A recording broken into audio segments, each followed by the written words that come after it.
Shalom anak-anak yang terkasih, senang rasanya kita dapat bertemu kembali dalam kebaktian online TK SD Kristen Pelita.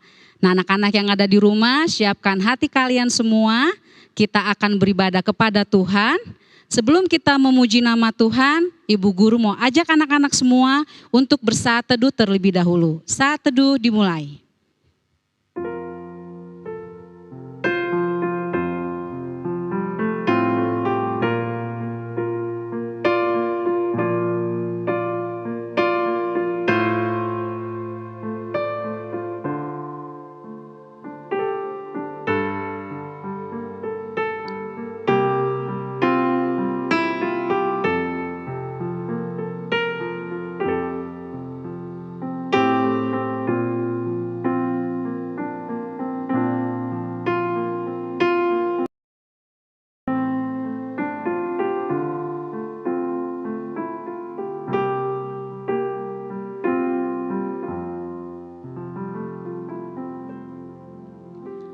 Baiklah anak-anak, sekarang kita akan bersatu di dalam doa.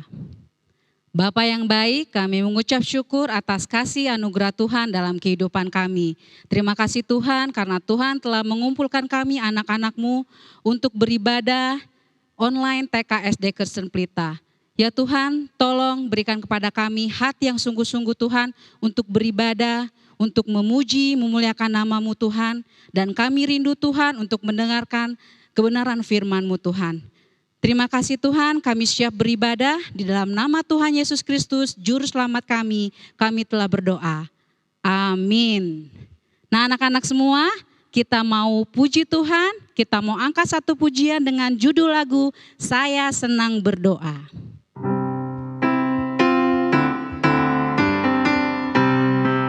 Saya senang berdoa, berdoa bicara pada Tuhan, berdoa bersyukur pada Tuhan.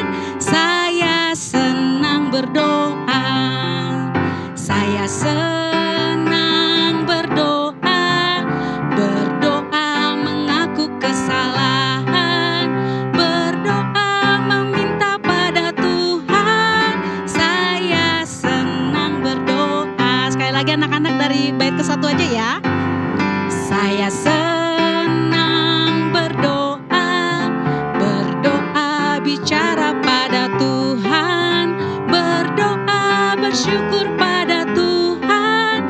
Saya senang berdoa. Iya anak-anak ya, kita harus senang berdoa ya anak-anak ya. Kita mau bertekun di dalam doa anak-anak. Nah sekarang tiba saatnya kita akan mendengarkan firman Tuhan. Sebelum itu siapkan kembali hati kalian, ambil posisi duduk yang baik dan jangan lupa siapkan Alkitab kalian. Sebelum kita mendengarkan firman Tuhan, kita memuji nama Tuhan kembali dengan judul lagu Memancarkan Keindahan-Mu.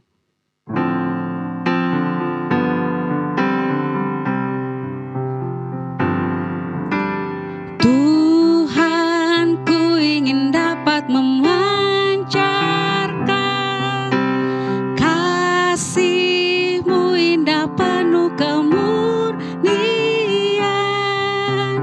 budi bahasaku dihaluskan Roh-Mu hingga memancarkan keindahan-Mu. Sekali lagi anak-anak dengan lebih sungguh-sungguh. Tuhan, ku ingin dapat kasih-Mu indah penuh kemurnian,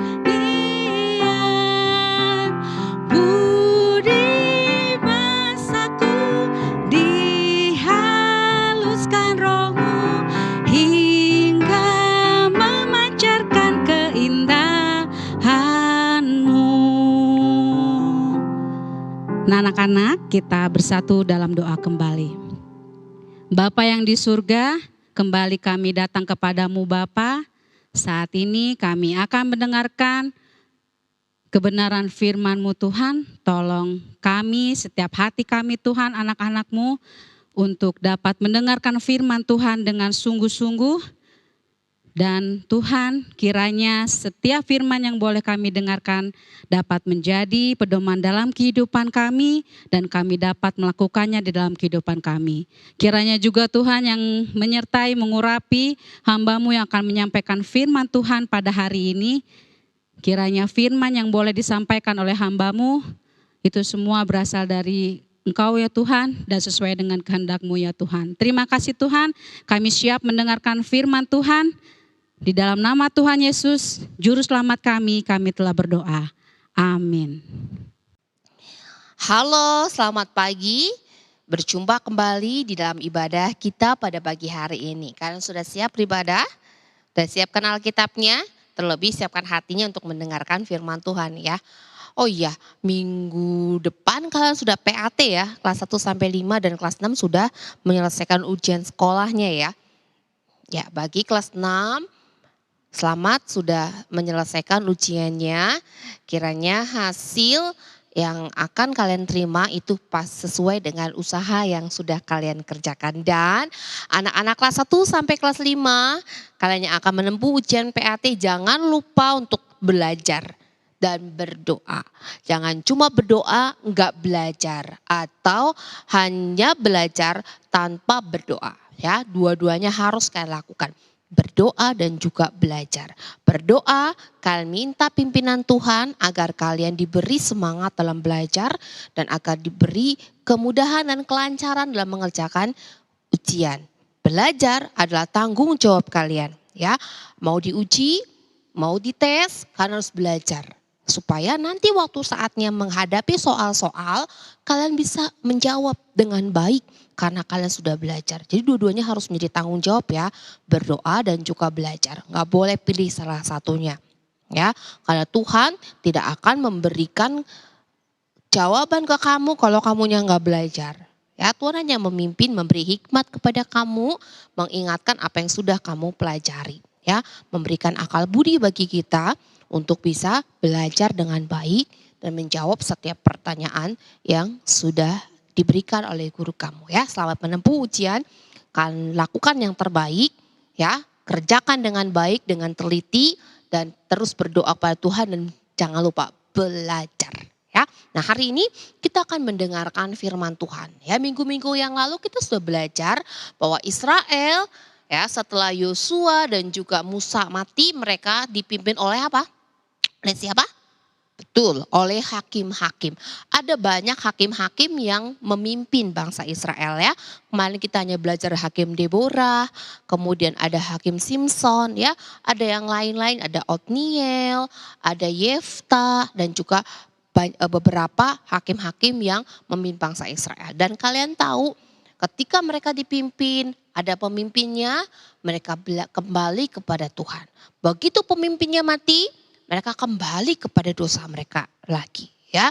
Dan sama seperti itu ketika Simson mati, mereka hidup menurut maunya mereka sendiri ya. Bahkan pada saat setelah Simson mati dan hakim-hakim yang lain lagi ada yang memerintah, seperti itu berulang-ulang. Dan hari ini kita akan belajar hakim yang terakhir yang memimpin bangsa Israel untuk kembali kepada Tuhan. Hakim terakhir itu siapa? Ada yang tahu? Kalau nggak ada yang tahu, ibu akan kasih tahu ya. Hakim terakhir itu adalah Samuel. Siapa yang ingat tentang Samuel? Ya, kalian ingat Samuel itu anak dari, betul sekali, Ibu Hana dan Bapak Elkana. Kalian masih ingat bagaimana kejadiannya sampai Samuel lahir? Ya, Ibu Hana sudah menikah lama dan tidak punya anak, sehingga ia begitu sedih, dia mengharapkan ingin punya anak. Sampai setiap kali dia datang ke Silo bersama dengan suaminya dan juga istri suaminya yang lain yaitu Penina, Hana selalu berdoa kepada Tuhan minta seorang anak. Ya, sampai suatu hari karena begitu sedihnya Hana, sering kali diejek oleh Penina, sampai ia akhirnya berdoa sambil nangis ya, sampai orang yang lihat pada saat itu Israel dipimpin oleh Imam Eli ya. Imam Eli sampai melihat Ibu Hana tuh berdoa seperti orang sedang mabuk anggur ya. Kenapa? Mungkin saking berdoanya saking sedihnya sehingga mungkin mulutnya yang komat kamit gitu ya, suaranya nggak jelas dia ngomong apa sehingga dikira orang mabuk. Padahal mabuk enggak? Enggak. Hana hanya berdoa begitu serius sama Tuhan sampai sambil menangis, sampai mungkin suaranya serak-serak dan gak jelas ya. Seperti itu karena saking sedihnya. Ya, sampai akhirnya Ibu Hana berkata, kalau nanti aku diberi anak, anak ini akan aku serahkan kembali kepada Tuhan untuk melayani Tuhan. Ya, sampai akhirnya Hana minta anak kepada Tuhan dan dia berjanji anak yang nantinya akan dilahirkan akan diberikan kepada Tuhan untuk melayani Tuhan. Ya, akan menjadi imam seperti Imam Eli, akan melayani di bait suci di Silo seperti Imam Eli. Ya, dan apa yang terjadi? Apakah Tuhan mengabulkan doa Ibu Hana? Ya, Tuhan mengabulkan doa Ibu Hana. Ia akhirnya melahirkan seorang anak laki-laki. Ya, diberi nama Samuel. Artinya aku memintanya daripada Tuhan. Ya, karena Samuel diminta kepada Tuhan dan Tuhan mengabulkan permintaan Ibu Hana. Nah, kemudian saat Samuel lahir, setelah dia menjadi anak-anak, Ibu Hana tetap ingat akan janjinya kepada Tuhan. Tadi janjinya apa? Ya, akan memberikan Samuel kepada Tuhan sesuai dengan janji Ibu Hana. Maka ketika Samuel masih kanak-kanak, ya, Samuel dibawa kepada Imam Eli di Silo. Ya, Ibu Hana berkata kepada Imam Eli, Bapak masih ingat dengan saya? Saya seorang ibu yang berdoa di bait suci sambil menangis karena saya ingin memiliki seorang anak. Imam Eli, oh iya, saya ingat. Nah, waktu itu saya berjanji kepada Tuhan, Pak, bahwa ketika anak ini betul-betul saya dapat dan lahir, saya akan memberikannya kepada Tuhan. Ya, untuk melayani Tuhan seumur hidupnya. Maka hari ini saya bawa anak ini, saya mau serahkan kepada Imam Eli untuk dididik menjadi seorang hamba Tuhan. Ya, kalian bisa baca nanti dalam 1 Samuel pasal 2 sampai 3. Ya, firman Tuhan hari ini adalah kita belajar bahwa Samuel dipanggil oleh Tuhan untuk melayani. Ya, Samuel dipanggil Tuhan untuk melayani. Nah, maka Samuel diserahkan kepada Imam Eli. Lalu Ibu Hana dan Bapak Elkana pulang ke rumah mereka. Ya. Dan setiap tahun mereka akan mengunjungi bait Allah. Ya, mereka berdoa kepada Tuhan, mereka mempersembahkan persembahan kepada Tuhan, termasuk membawa baju untuk Samuel dan menengok Samuel. Samuel dibawa pulang enggak? Ya, hanya ditengok sama Ibu Hana dan Bapak Elkana karena mereka sudah menyerahkan kepada Tuhan supaya Samuel melayani Tuhan. Jadi mereka hanya melepas rindu ya. Melepas rindu, wah kalian pernah gak ada yang seperti itu tinggal di asrama? Mungkin gak pernah ya. Ya, kalian setiap hari bertemu dengan orang tua atau mungkin yang orang tuanya salah satunya bekerja di luar kota, mungkin berapa bulan sekali ya. Mungkin yang orang tuanya kerja di luar kota merasakan ya. Atau yang tinggal dengan kakek neneknya di Bandung, terus orang tua kalian di luar kota karena harus ada pekerjaan, mungkin kalian bisa merasakan apa yang dirasakan oleh Samuel, kangen sama orang tua. Tetapi Samuel dari kecil sudah dididik untuk sudah mengerti bahwa hidupnya untuk melayani Tuhan. Jadi mungkin secara manusia dia kangen sama papa mamanya ya, ayah ibunya. Tetapi dia tahu dia harus melayani Tuhan karena dia sudah diserahkan oleh orang tuanya untuk melayani Tuhan. Maka Samuel akhirnya bertumbuh menjadi kanak-kanak ya, menjadi anak-anak yang taat kepada Tuhan, menjadi seorang anak yang percaya dan taat kepada Tuhan. Ya, karena dia mengasihi Tuhan, dia tahu bahwa ia adalah pemberian Tuhan, bahwa dia sudah diserahkan untuk melayani Tuhan. Ya, suatu kali ya ketika Samuel suatu malam sedang tidur ya di rumah Tuhan di Silo, ada suara panggil dia, Samuel. Samuel kecil bangun, ambil ngantuk-ngantuk ya, dia dengar ada yang panggil. Samuel berpikir yang panggil adalah Imam Eli. Maka dia cepat-cepat bangun, dia lari kepada Imam Eli, dia tanya, Bapak Bapak tadi panggil saya? Karena Imam Eli tidak merasa memanggil Samuel, dia berkata, Bapak tidak memanggilmu, kembalilah tidur. Lalu Samuel sambil bingung-bingung ya, siapa yang panggil? Bukan Bapak Eli. Dan suaranya suara orang gede. Cuma Bapak Eli yang ada. Tapi dia disuruh tidur, dia seorang anak yang taat ya. Anak yang taat sama Tuhan pasti taat kepada manusia. Kepada orang yang ada di atasnya ya. Imam Eli seperti orang tuanya. Seperti orang tua Samuel. Samuel sudah menganggap Imam Eli sebagai orang tuanya. Sehingga ketika dia jadi anak yang taat kepada Tuhan, dia pasti juga taat kepada orang tuanya. Ya, dia taat kepada Ibu Hana, dia jadi anak yang taat kepada Bapak Elkana, dan juga dia taat kepada Imam Eli yang sudah menjaga dia selama ia melayani Tuhan. Maka dia tidur lagi, waktu dia mulai tidur lagi, terdengar lagi suara, Samuel, Samuel. Dia langsung bangun lagi, dia masih berpikiran yang sama. Kali aja sekarang beneran Imam Eli. Dia langsung lari, dia tanya, Bapak panggil saya? Imam Eli menjawab dengan jawaban yang sama.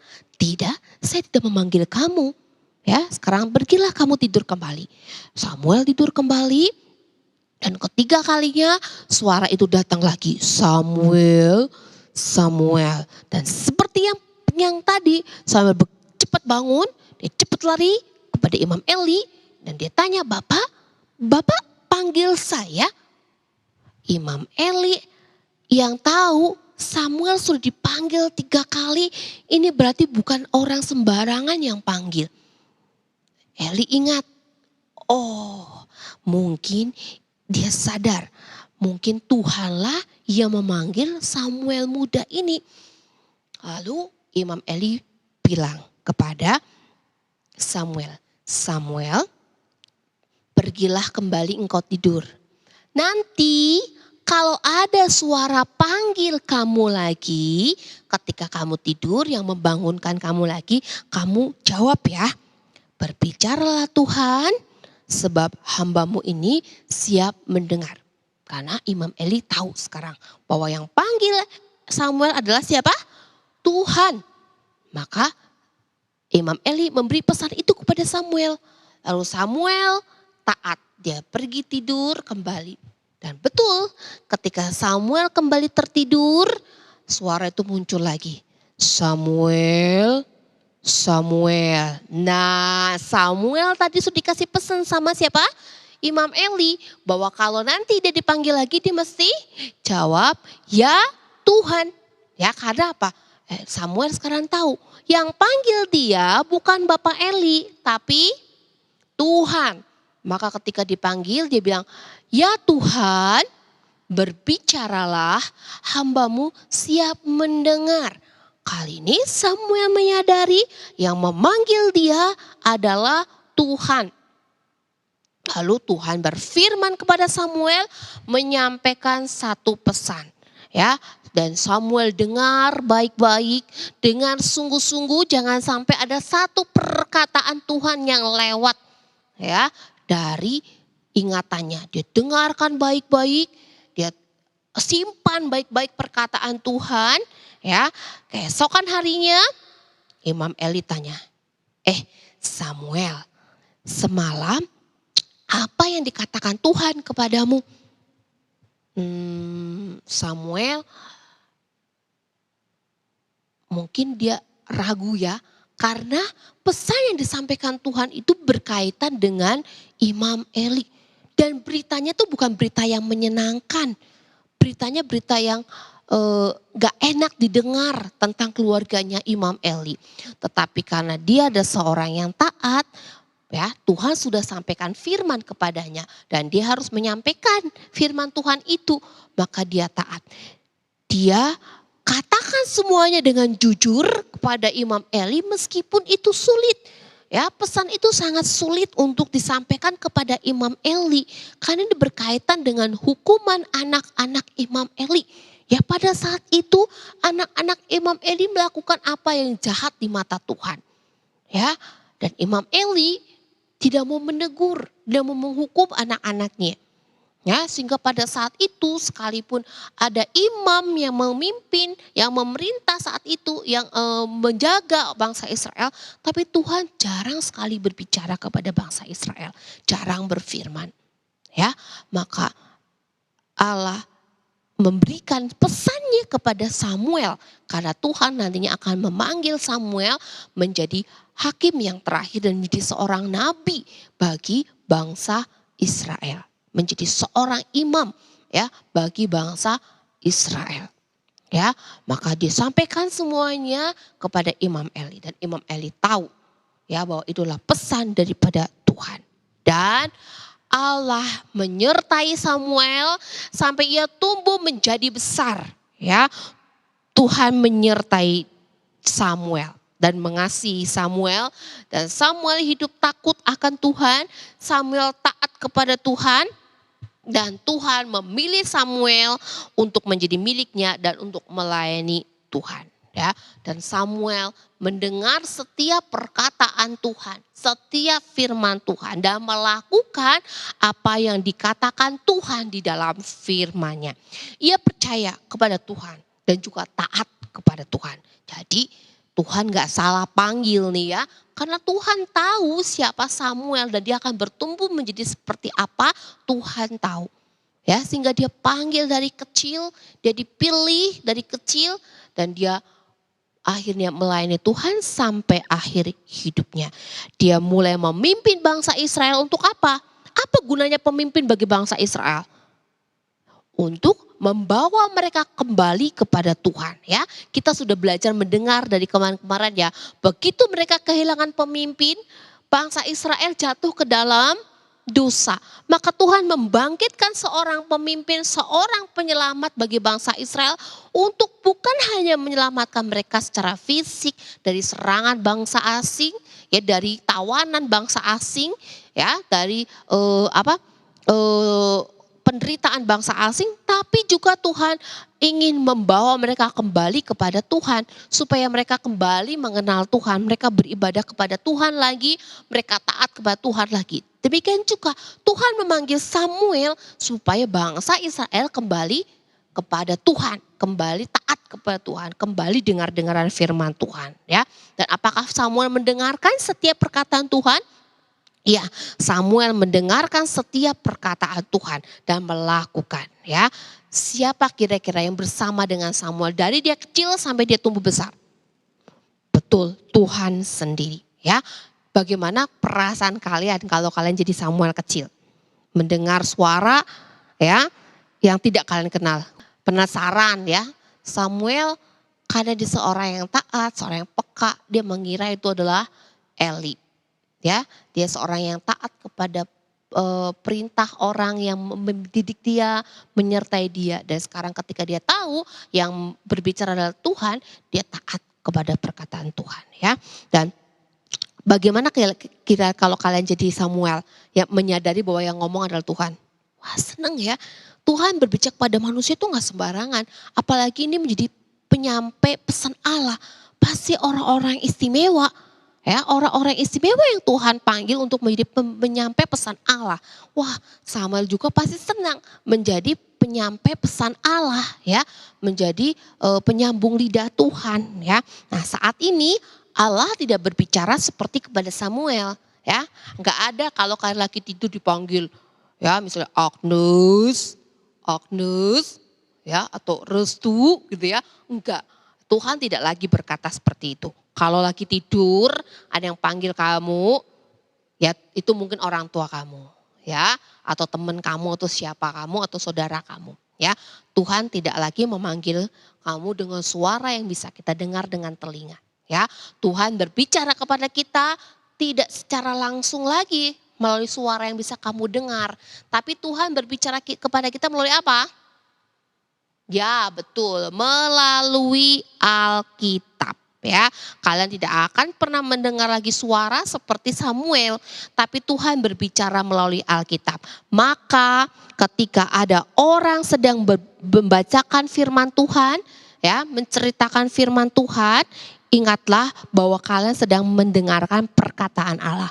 Karena firman Tuhan adalah perkataan Allah ya. Firman Tuhan adalah Allah itu sendiri. Semua firman yang ditulis dalam Alkitab adalah perkataan Allah. Ya, maka waktu kamu dengar orang tuamu membacakan Alkitab, guru sekolah minggumu, guru agamamu, orang yang menyampaikan firman Tuhan di chapel, ingatlah setiap perkataan di dalam firman Tuhan adalah perkataan Tuhan. Ya, maka kenapa kita harus taat kepada firman Tuhan? Ya karena firman Tuhan adalah perkataan Allah sendiri. Ya, jadi kalau kamu saya pengen dengar suara Tuhan, Bu, ya baca Alkitabmu. Baca kitabmu, di sana kamu akan mendengar firman Tuhan. Tapi jangan pernah berpikir suaranya nanti seperti yang Samuel tadi.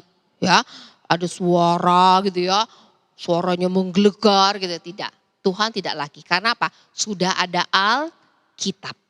Dan Alkitab sudah lengkap. Tidak akan ada lagi tambahan. Ini sudah selesai Alkitabnya. Ya, tidak akan ada tambahan lagi.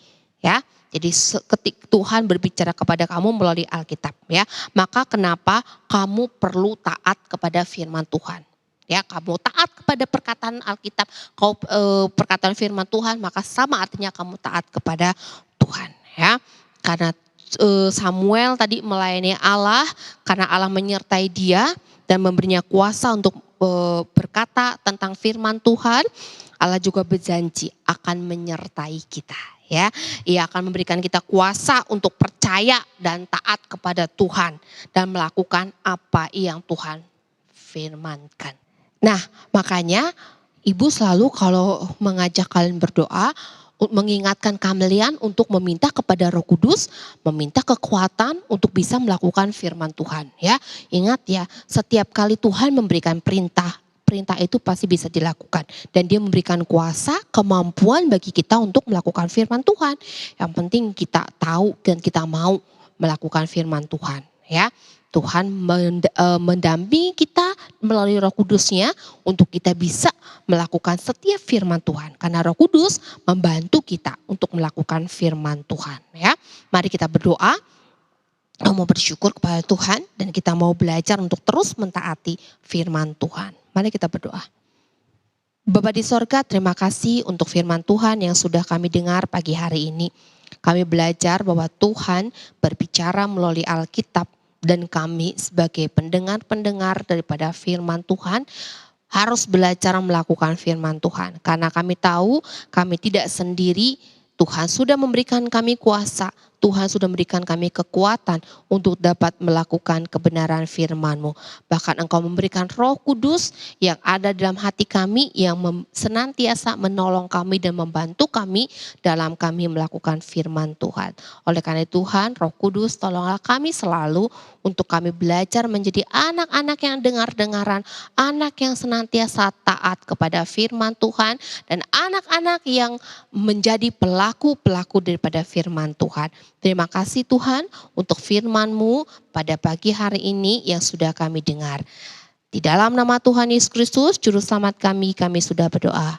Amin. Sampai jumpa di dalam chapel online berikutnya. Selamat menempuh ujian akhir semester. Lakukan yang terbaik, jangan lupa berdoa dan juga belajar. Tuhan Yesus memberkati.